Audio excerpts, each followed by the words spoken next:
তোমার কাছে দোয়া করি, আমাদের কলিজার টুকরা সকলের প্রিয় আল্লাহ তোমার কোরআনের পাখি শহীদ আল্লামা সাইদি রহমাতুল্লাহ আলাইহি আল্লাহ 10টা মাস হয়ে গেল হুজুর দুনিয়া থেকে বিদায় হয়ে গেছে।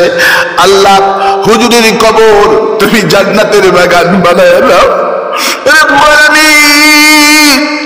হুজুরকে 13টা বছর ধরে যারা নির্যাতন দিল জেলখানায় মাবুদ, বিনা দোষে 13টা বছর জেলখানা নির্যাতন দিছে।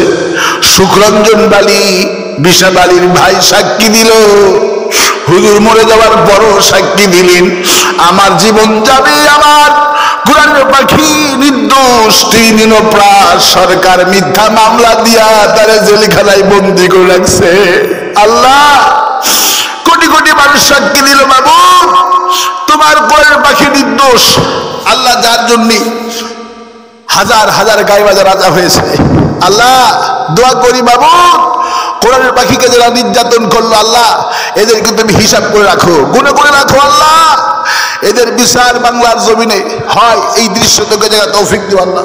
ফিরাউনের পতন যেমন মুসা আলাইহিস সালাম দেখেছিল, নমরুদের পতন যেমন ইব্রাহিম দেখেছিল, আল্লাহ আমাদেরকে তুমি এই জালেমদের পতন চোখে দেখার তৌফিক দিও আল্লাহ। কেউ যেন গুনাহ নিয়া এই ময়দান থেকে ফিরে না যায় আল্লাহ, সবার গুনাহ গুলি মাফ করে দাও আল্লাহ।